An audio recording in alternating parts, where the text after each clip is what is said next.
Nakalimutan kong sabihin na nalaman na pala ni Solwi ang totoong pangalan ni Ilgibu. Pinakita ito sa unang option na pinili niya. Ang tunay na pangalan ng ika-4 na disciple ni Chienma ay Ganma. Kuminto ang oras bago pa siya abutin ni Ganma. Nagsimula na rin ang bilang ng countdown timer. Napalunuklaway si Solwi nang harapan niyang makita si Ganma habang papasugod ito sa kanya. Napakalamig ng ore nito, ibang-iba sa ore ni Gui-sama.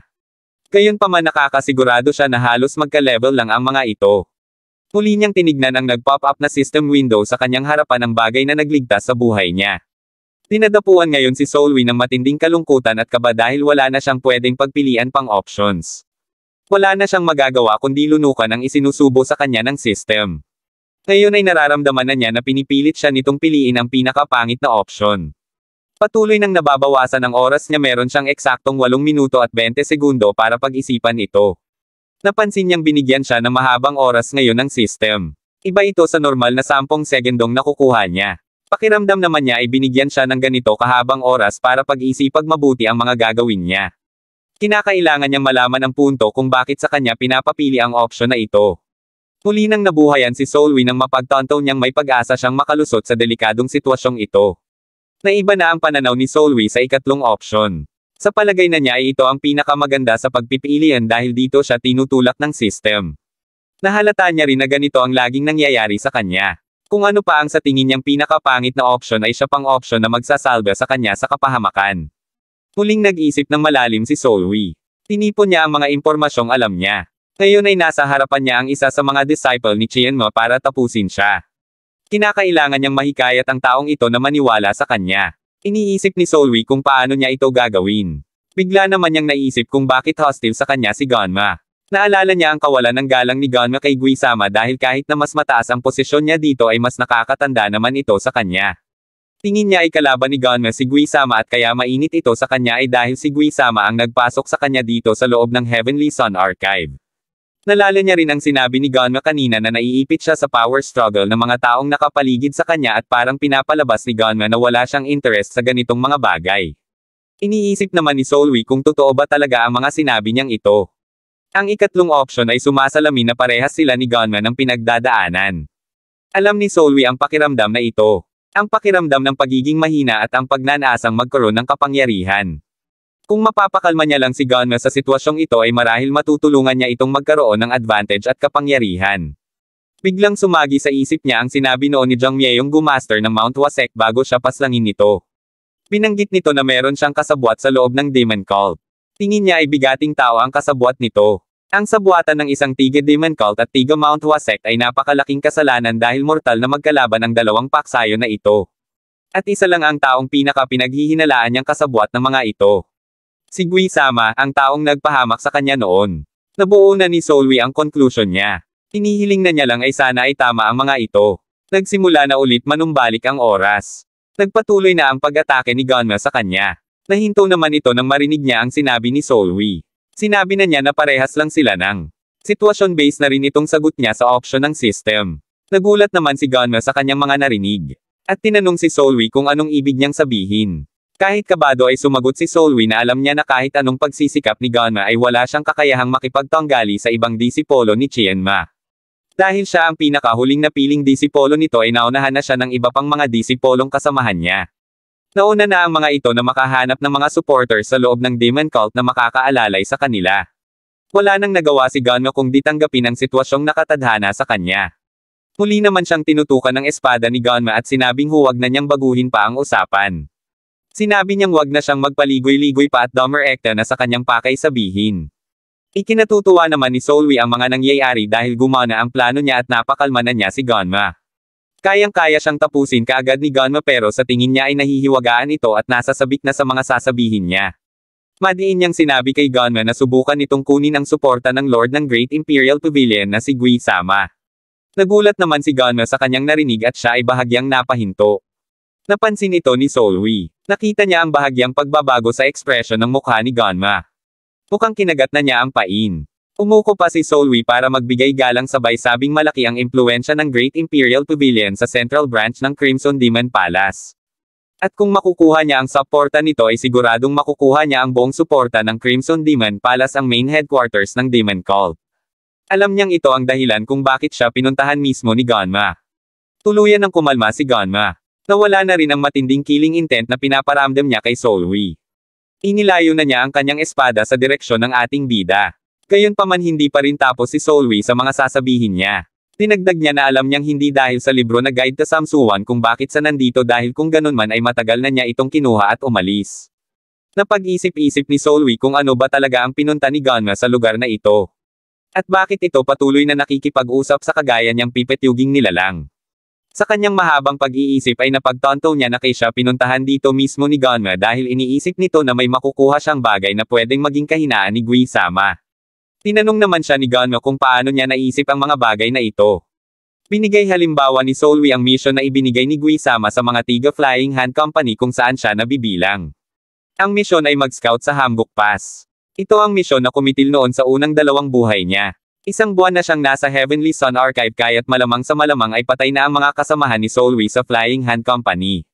At malamang ay narinig na ni Ganma ang balita tungkol dito. Tinanong niya si Ganma kung hindi ba ito nahihiwagaan at naiintriga na tanging si Solwi lang ang hindi pinapunta sa misyon na iyon. Alam niyang interesado sa pagkatao niya si Ganma. Dahil kung hindi ay di na ito mag-aabalang pumunta rito. Kahit na di sadyang magkita sila ay hindi na ito dapat nagpakita ng interes at nauna pang nakipag-usap sa kanya. Alam niyang may agenda si Ganma sa pagtatagpo nilang ito. Natawa naman si Ganma sa mga pinagsasabi ni Solwi. Sinabi niyang nakakatuwa talagang tao ito. At ito siguro ang dahilan kung bakit pinaglalaroan si Solwi ni Guisama. Muling kinausap ng seryoso ni Ganma si Solwi at sinabing ipagpalagay na nilang totoo ang sinasabi nito. Sa tingin ba ni Solwi ay kaya niyang bigyan siya ng advantage at ibigay ang kahinaan ni Guisama? Ngayon ay binibigyan niya ng hamon si Solwi. Sinabi naman ni Solwi na meron siyang alam na sikreto ni Guisama. Nag-iisip ng malalim si Solwi at inalala ang mga nangyari. Nakaramdam naman ng kaunting pagkainip si Ganma at pinuna niya si Solwi at sinabihang mukhang puro salita lamang. Nagsimula ng magsalita si Solwi pero hindi niya muna binanggit ang kahinaan ni Guisama na alam niya. Pagkus ay inalam niya muna ang isang bagay. Diretso niyang tinanong si Ganma kung anong mapapala niya kung ibibigay niya ang impormasyong ito. Bigla namang napakulot noo si Ganma dahil kanina lang ay kinaawaan na niya ito at hindi iniligpit pero ngayon ay nakikipagtawaran na sa kanya. Sinabi naman si Solwi na itinataya niya ang buhay niya rito kaya't may karapatan siyang malaman kung may makukuha ba siyang kapalit ng pagsasakripisyo niya. May real talk naman siya ni Ganma at sinabing wala namang bilang ang buhay nito para ipuste niya. Sanog. Alam ito ni Solwi pero kung magagawa niyang masave ang effort at oras ni Ganma o makalikha ng magandang oportunidad para rito ay tingin niya ay meron na itong halaga. Hindi naman maisip ni Ganma kung paanong ang pipitsuging si Solwi ay mapapagon ang bigat na kanyang dinadala. Napaisip si Ganma at napagpayahan niyang walang mawawala kung susubukan niya ito. Tinignan niya si Solwi at pumayag na siya. Kung makakayang magbigay ng impormasyon ni Solwi na kapakipakinabang sa kanya ay sisiguraduhin niyang gagantimpalaan niya ito. Sinabi ni Solwi na ang kahinaan ni Guisama ay ang pakikipagsabuatan niya sa Mount Wasek particular kay Jang Myeong-gu na isang kilalang master sa lugar na iyon. Tinanong naman ni Ganma kung meron bang ebidensya si Solwi sa mga paratang niya. Sinabi ni Solwi na hindi nag-iiwan ng ebidensya si Guisama ng mga kalokohan niya. Medyo nadismaya naman si Ganma dahil mukhang kutob lang ang binibigay na ito ni Solwi. Sinabi naman ni Solwi na maaaring kutob lang ito sa kanya pero kung ang mga malalakas na tauhan mismo ni Ganma ang mag-iimbestiga sa kutob na ito ay malamang ay magbabo nga ito. Merong advantage si Ganma na wala si Solwi. Ito ay ang pagkakaroon ng malalakas na tauhan na handang sumunod at magpakamitay para sa kanya. At kung iimbestigahan lang nila ang isang bagay na ito ay siguradong ang imposible ay magiging posible. Tinayanan ni Solwi ang lahat ng meron siya sa pag-uusap nilang ito. Umaasa siya na sanay panigan siya ng pagkakataon ngayon. Napangiti naman si Ganma sa kanyang mga narinig. Dahil kung iisipin ay may punto naman talaga ang mga pinagsasabi ni Solwi. Pumayag na sa kasunduan nila si Ganma. Ikinagulat ito ni Solwi di niya akalain na ganito lang niya kadali mapapapayag si Ganma. Lumapit si Ganma sa kanya at muling tinanong ang kanyang pangalan. Solwi sagot ng ating bida. Sinabi niyang papaimbestigahan na niya ang mga sinabi nito. Pero meron muna siyang isang ipapagawa bago siya tuluyang magtiwala kay Solwi. Tinanong ni Solwi kung ano ang nais ipagawa sa kanya ni Ganma. Sinabi ni Ganma na kinakailangang paslangin ni Solwi si Jokmyeong. Napansin naman ni Ganma na tila nag-aalinlangan si Solwi kaya't tinanong niya ito kung ayaw ba niya itong gawin. Sinabi naman ni Solwi na hindi ito ang dahilan handa siyang labanan si Jokmyeong dahil total buwisit din siya rito. Nagtataka lang siya kung bakit ito sa kanya ipinapagawa ni Ganma. Sinabi naman nito na confirmation lang ito para tuluyan siyang magtiwala. Dahil hindi naman siya nakakasigurado kay Solwi. Dahil baka especially iya lang talaga siya nito. Muli naman niyang tinanong si Solwi kung magagawa niya ba ito. Nag-aalangan man ay hindi natanong kung magagawa niya ba ito o hindi dahil kailangan niya talaga itong gawin. Tinanggap na niya ang hamon sa kanya ni Ganma. Muli siyang nagpakilala. Siya, si Solwi wala siyang apelyido lieutenant ng Flying Han Company at papaslangan niya si Jokmyeyong isa ring walang apelyido para mapatunayan na mapagkakatiwalaan siya ni Ganma. Malalim na ang gabi. Tahimik na ang paligid at maririnig mo na lang ay ang ingay ng mga kulaglik. Takip silim sa Demon Cult. Sa loob ng The Heavenly Sun Archive. Naggagayak na si Solwi para sa kanyang haharapin na matinding laban. Determinado na si Solwi sa labang ito kontra Jokmyeyong. Ang labang ito ang isa sa pinaka-importanteng laban niya. Hindi siya pwedeng matalo sa labang ito dahil nag-iisa na lamang ang kanyang buhay. Pero kung siya ay magwawagi ay mapapasa kanya ang dagdag 2 buhay na premyo ng system sa paggapi kay Jokmyeyong. Nang matapos ng maghanda ay tumuloy na si Solwi sa pupuntahan niya.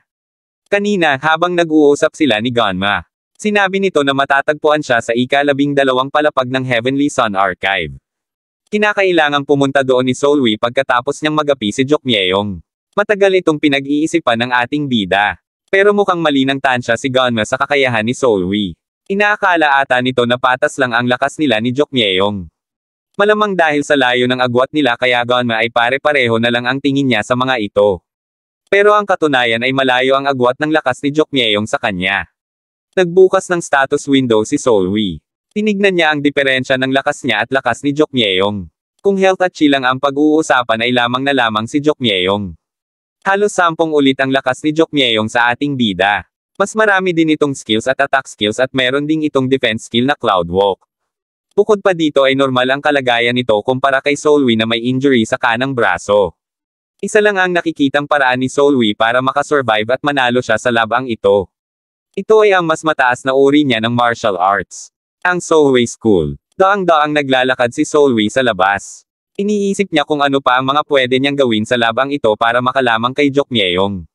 Naisip niyang gumamit ng ambush tactics para makalamang kay Jokmyeyong. Siguradong hindi inaasahan ni Jokmyeyong na may magtatangka sa buhay niya sa oras na ito. Nag-iisip siya ng tamang pagkakataon para gawin ang misyon niya. Pinag-iisipan niya kung kailan ba humihina ang depensa ng isang tao.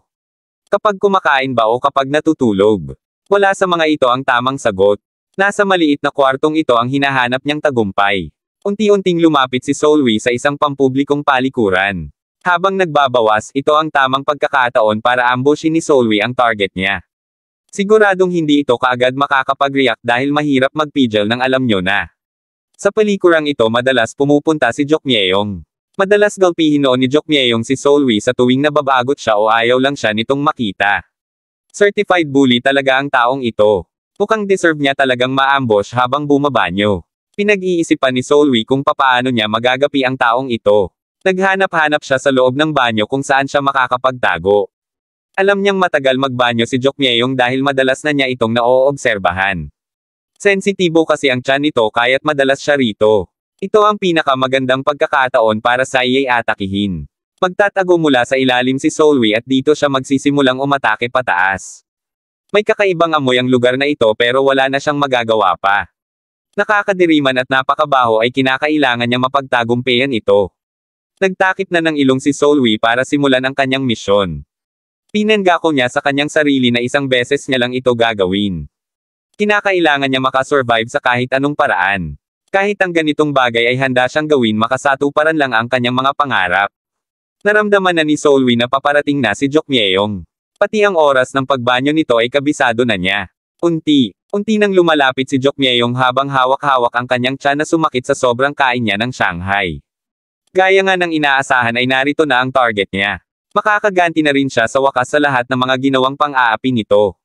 Nagtago na sa ilalim si Solwi para makapwesto. Mabuti na lang at malinis ang loob nito at mukhang wala pang ibang gumagamit mula nang ito'y malinisan, papalapit na si Jokmyeyong sa kanyang trono di alintana ang kapahamakang nag-iintay dahil sa kasibaan niya sa Shanghai. Nagbaba na ng salawal ang biktima at naghahanda ng maupo sa trono. Naghanda na rin naman si Solwi para sa gagawin niyang pag-atake. Kailangan niyang sulitin ang gagawin niyang ataking ito. Isang malinis na atake lang ang kinakailangan niya. Umupo na sa trono si Jokmyeong at ito na rin ang naging hudyat ni Solwi para simulan ang atake niya. Mabilis na umatake si Solwi pero di niya inaasahan ang mga sumunod na kaganapan. Master na pala sa ganitong larangan si Jokmyeong. Simbilis ng pagcast at pag-cancel ni Gojo ng kanyang domain expansion. 0.2 seconds ay nakapaglapag na ng bomba si Jokmyeong sa tapat ng pagmumuka ni Solwi. Kahit nagulat ay nagawa pa ring iwasan ni Solwi ang masamang bagay na ito. Gayunpaman ay natalsikan pa rin siya ng mamasa-masang enerhiya nito. Mabuti na lang at hindi gaanong masama ang tama ni Jokmyeong at hindi tubig ang nilabas niya. Kundi ay maliligaw sa tsokolate ang ating bida. Gamit ang kanyang Ultra Instinct na gawang iwasan ni Solwi ang mga paparating na pag-atake. At sa ginawa niyang pag-iwas na ito ay mayroong di inaasahan na nangyari. Nagawa niya ang special move na Grand Ship Sword Technique. Direkta niya itong mapapatama sa puwitan ni Jokmyeong. Bigla namang lumabas ang system window at sinabing nahanap niya ang kahinaan ng kanyang kalaban kaya't siguradong critical hit ito. Kusang gumalaw ang katawan ni Solwi hindi niya ito makontrol at tila ba ay may gumagamit ng katawan niya bukod sa kanya. Nagpakawala siya ng matinding atake papunta kay Jokmyeong. Habang ang kaawa-awang biktima ay walang kaalam-alam na huling banyo na pala niya ito. Napansin ni Jokmyeong na nagliwanag ang inidorong pinag-uupuan niya. Gayunpaman ay wala na siyang magagawa sa mangyayari sa kanya. Ang dating tahimik na lugar na ito ay naging kanlungan ng isang karumal-dumal na krimen. Sa isang iglap ay sumabog ito at may lumabas na enerhiya pa itaas. Kinagulat ni Solwi ang nagawa niyang atake. Hindi niya sukat akalain na may ganito pala siyang kalakas na skill na maaari niyang magamit sa pakikipaglaban. Agad namang nasawi si Jokmyeong sa lakas ng pag-ataking ito. Hindi ko lubos maisip kung gaano kasakit ang naranasan niyang ito. Masahol pa ito sa 1,000 Years of Death technique ni Kakashi. Pinagmamasdan ni Solwi ang wala ng buhay na katawan ni Jokmyeong pero bukod dito ay hindi niya maalis ang kanyang mga mata sa kanyang sandata. Bigla kasi itong nagkaroon ng aura nang di niya inaasahan. Dito na nagwawakas ang matinding pakikipaglaban ng ating bida sa nangbuli sa kanya. Rest in peace Jokmyeong. Sa di-kaliwang sapa, matapos iligpit ang mga labi ni Jokmyeong ay naglinis na ng kanyang katawan si Solwi. Habang naghihilamos ay tinitignan niya ang kanyang refleksyon sa tubig. Makikita dito ngayon na meron na siyang 3 buhay. 3 tayasa at pagkakataong may tama ang lahat. Habang pinagninilayan ito ay natatawa si Solwi sa mga ginawa niya kahit sa duwag na paraan ay wala siyang pake basta makasurvive siya sa buhay na ito. Muli niyang tinignan ang status window ang kanyang mga stats. Tinitignan niyang maigi ang skill na Grand Ship Sword Technique pero hindi niya mawari kung paano niya ito na-activate. Pansin niya rin na hindi bumaba ang chi niya kahit na gumamit siya ng napakalakas na technique at sword aura. Kung magagamit niya lang sana ang kapangyarihan ito sa tuwaing gusto niya ay tiyak na mapapadali ang buhay niya. Tumaas naman ang kanyang kumpiyansa na sa pagkakataong ito ay lalakas na siya. Masaya siyang nag-iisip ng mga susunod niyang hakbang pero naputol ito nang bigla siyang makaramdam ng kirot sa kanyang balikat. Muling sumakit ang injury niya sa kanang braso. Ngayon ay mukhang hindi na niya magagamit ito gaya ng dati. Bukod pa rito ay sa oras na malaman ng mga tao na siya ang pumaslang kay Jokmyeong ay malalagay siya sa alanganin. Sa tingin ni Solwi ay hindi niya mararating ang kanyang buong potential dahil sa injury niyang ito. Mukhang kinakailangan na niyang magbago ng plano. Napag-isipan ng ating bida na isuko na ang buhay niyang ito at pagplanuhan na ang susunod. Iniisip niya kung dederecho na ba siya kay Gunma pero nag-aalanlangan siya dahil hindi pa buo ang tiwala niya rito. Kinakailangan niya itong pag-isipang mabuti kahit na itatapon na niya ang buhay niyang ito ay kinakailangang maging sulit ito. Bigla namang sumagi sa isip niya na hindi niya pa nalalaman ang talagang kailangan ni Gunma. Bigla na siyang tumayo at umalis hindi na rin niya tinapos ang kanyang paghuhugas. Ano na kaya ang susunod niyang gagawing masama ng amoy? Agad siyang tumuloy sa opisina ni Guisama at ginaising ito sa alang-ineng oras. Nagpunta siya rito kahit hindi pa siya tapos maglinis ng kanyang katawan. Humingi siya ng pahintulot na makausap si Guisama. Pinaunlakan naman siya ng bagong gising na matanda. Hindi makapaniwala si Guisama na ginagambala siya ni Solwi sa ganitong oras. Iniisip niya na lang na baka napakahalaga na sasabihin ito sa kanya ni Solwi. Gayunpaman ay sinermonan niya pa rin ito dahil bigla-bigla na lang itong pumasok sa opisina niya. Bukod pa rito ay napakabaho ng amoy ng ating bida. Nagdahilan na lang si Solwi na wala siyang magagawa sa sitwasyong ito. Naguguluhan naman si Guisama sa mga sinasabi nito kaya't pinagpapaliwanag niya si Solwi. Tahasan namang sinabi ni Solwi harap-harapan kay Guisama na tinapos na niya si Jokmyeong isa sa mga paboritong tauhan niya. Bahagyang natigilan matanda at unti-unting lumapit kay Solwi. Gusto niyang malaman kung paano nagawang talunin ni Solwi ang mas malakas sa kanya na si Jokmyeong. Pero bago yun ay nais niya munang malaman kung sino ang taong nakausap niya sa loob ng Heavenly Sun Archive. Nahihirapan ng huminga si Solwi dahil sa lakas ng pressure ng Fire Mask Demon Style. Hinawakan ni Guisama ang buhok ni Solwi sa kasinabunutan. Nagmaang-maangan naman si Solwi at tinanong kung ano bang ibig ipahiwatig ni Guisama. Tumindi naman ang binibigay na pressure ni Guisama, humigpit din ang pagkakahawak niya sa buhok ni Solwi. Sinabi niya rito na wag na itong magmaang-maangan pa at wag nitong susubukang magsinungaling dahil magiging meet siya na ito ng katapusan niya. Hindi naman nagpasindak si Solwi at sinabing hindi na mahalaga kung sinong nakausap niya. Ang mahalaga ay kung ano ang itinatago ni Guisama. Nagtataka naman si Guisama sa mga inaasal ngayon ni Solwi. Para bang napraning na ito sa ilang araw na pananatili sa The Heavenly Sun Archive. Muli niyang tinakot ang ating bida para sagutin na ang mga katanungan niya. Hindi naman natatakot si Solwi at sinabing magpakatotoo na lang si Guisama. Dahil alam niya na matagal na siyang gustong ipaligpit ni Guisama. Sinabi niya rin na nagkita na sila ni Ganma at siya mismo ang nag-utos na pumunta siya sa lugar na ito. Pasiga niya itong sinabi kay Guisama dahil wala na siyang takot mapaslang. Gayunpaman ay nagsisinungaling si Solwi na inutusan siya ni Ganma rito. Ginawa niya ito upang mas makakuha pa na mas mahalagang impormasyon. Nahimasmasan naman si Guisama nang malaman na sinusuportahan si Solwi ngayon ni Ganma, isa sa pinakamalakas sa lugar na ito. Ngayon ay naiintindihan na niya ang mga inasal at ginawa ni Solwi. Dahil para sa kanya ay normal lang na tapusin ni Solwi si Jokmyeong kung backer niya si Ganma. Inaalam ni Guisama kung meron bang nais malaman si Ganma patungkol sa kanya.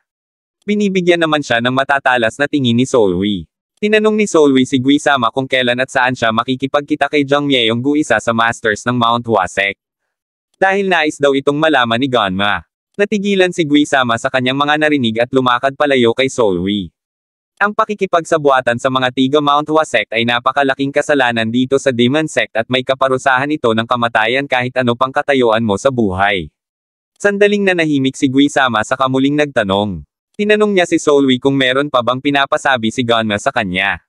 Sinabi ni Solwi na gustong malaman ni Ganma kung saan at kailan siya muling makikipagkita sa mga tiga Mount Wasek.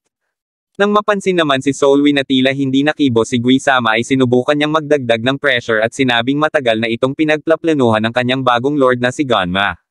Sa Mount Wangga dito gaganapin ang muli nilang pagpupulong habang crescent ang hugis ng buwan sa unang linggo sa susunod na buwan. Di naman may tago ni Solwi ang saya na kinagat ni Guisama ang pain niya. Ngayon ay may nalalaman na siyang napaka-importanteng impormasyon. Bigla naman siyang nagulat nang mapansin na tila may nagliliwanag sa paanan ni Guisama. Yumuko pa siya lalo para sipatin kung ano ito. Sakto naman na nag-iisip pa si Guisama ng mga susunod niyang hakbang kaya't nagkaroon si Solwi ng oras para kilatisin ang bagay na nasa kanyang harapan. Biglang nag-pop up ang system window. Sinasabi nito na nakakuha siya ng isang item. Yojido ang secret map ng Lord ng The Great Imperial Pavilion. Tinanong din siya kung gusto niya bang makita ang dagdag na impormasyon. Agad namang pumayag si Solwi at nakita na niya ang buong description ng item na nakuha niya. Ito ay librong naglalaumen ng mga paboritong lugar ni Guisama sa Central Plains. Meron ding mapa dito ng Mount Wangga. Dito sila nagkikita ni Jongmyeong-gu kada 3 buwan. Namangha naman si Solwi dahil ngayon lang siya nakakita ng ganito. Muling may lumabas na system window at sinasabing nakapag-create na ito ng toolbox. Makikita dito ang mga item ni Solwi na parang nasa isang game. Wala namang maintindihan si Solwi sa mga bagay na ito. Habang nagmamuni-muni ay bigla siyang tinanong ni Guisama. Tinanong nito kung kailan siya tinuruan ni Ganma makipaglaban. Dahil malabong matalo niya si Jokmyeong nang ganon-ganon na lang nawala sa karakter si Solwi dahil sa pagkalito. Pang-iisip pa itong sumagot na tinuruan lang siya ilang araw lang ang nakalilipas. Tinanong din ito kung kailan pa nakilala ni Solwi si Ganma. Sumagot naman ito na nakilala niya lang ito noong nagtrabaho siya sa Heavenly Sun Archive. Walang kamalay-malay ang ating bida na nahuli na siya sa salita ni Guisama. Paanong ang kagaya niya nakakakilala pa lang ni Ganma ay pinagkatiwalaan na niya kaagad ng lubos. Pagkatapos ay binigyan pa siya kaagad ng misyon para mangalap ng impormasyon. Wala pa ring kaklu-klu si Solwi at panay oo na lang sa mga tinatanong sa kanya ni Guisama. Naglakad si Guisama papunta kay Solwi at biglang donut. Lubos ang galit na nararamdaman ni Guisama dahil tila niloloko at minamaliit siya ni Solwi.